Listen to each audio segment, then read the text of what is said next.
Hey new moms, breastfeed பண்ணும்போது உங்க baby ரொம்ப distract ஆகுறாங்களா? I have 5 tips for you. First one, Zen Zone.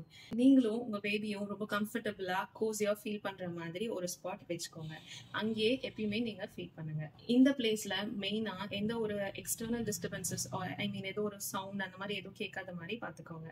Second one, phone free feed. Breast feed பண்ணும்போது உங்க போனை பக்கத்துல எடுத்துட்டு போகாதீங்க. ஸோ தட் நீங்களும் வந்து கான்சென்ட்ரேட்டடா இருப்பீங்க. பேபி கூட நிறைய நீங்க ஐ டு ஐ கான்டாக்ட் வச்சுக்கிறது நல்லது. பேபியும் ரொம்ப கம்ஃபர்டபுளா ஃபீல் பண்ணுவாங்க. Soothing ambience. மெயினா நைட் டைம் ஃபீட் பண்ணும்போது உங்க பேபி ரொம்ப ஃபஸியா ஃபீல் பண்றாங்க அப்படின்னா ஃபர்ஸ்ட் நீங்க டிம் லைட்டுக்கு மாறி பாருங்க. அண்ட் தென் அந்த பிளேஸ்ல நீங்க மட்டும் இருங்க. அந்த பிளேஸ் ரொம்ப காமா இருக்க மாதிரி பாத்துக்கோங்க. Fourth one, magical routine. உங்க பேபியை ஒரே ஸ்பாட்ல எப்பயுமே ஃபீட் பண்ணுங்க. நான் ஆல்ரெடி சொல்லியிருந்த மாதிரி. அண்ட் தென் அதுக்குன்னு ஒரு டைம் வச்சுக்கோங்க. ஸோ தட் உங்க பேபிக்கு ஓகே நம்ம இந்த இடத்துக்கு போறோமா, பிரஸ்ட் ஃபீட் பண்ணதா போறோம்னு தெரிஞ்சு அவங்களுக்கு கொஞ்சம் கம்ஃபர்டபுளா ஃபீல் பண்ணுவாங்க. Fifth one, pre feed prep. உங்களுக்கு தேவையான சேர் ஆகட்டும், இல்லை ஸ்டூல் ஆகட்டும், இல்லை ஃபீடிங் பில்லோ ஆகட்டும், வாட்டர் பாட்டில் நிறைய பிரஸ்ட் ஃபீடிங் மாம்ஸ்க்கு தேவைப்படும்.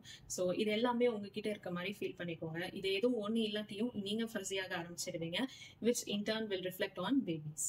உங்க பேபியை நீங்க டிஸ்ட்ராக்ஷன் இல்லாம ஃபீல் பண்ண என்ன பண்ணுவீங்க? அந்த மாதிரி ஏதாவது டிப்ஸ் இருந்தால் கீழே ஷேர் பண்ணுங்க.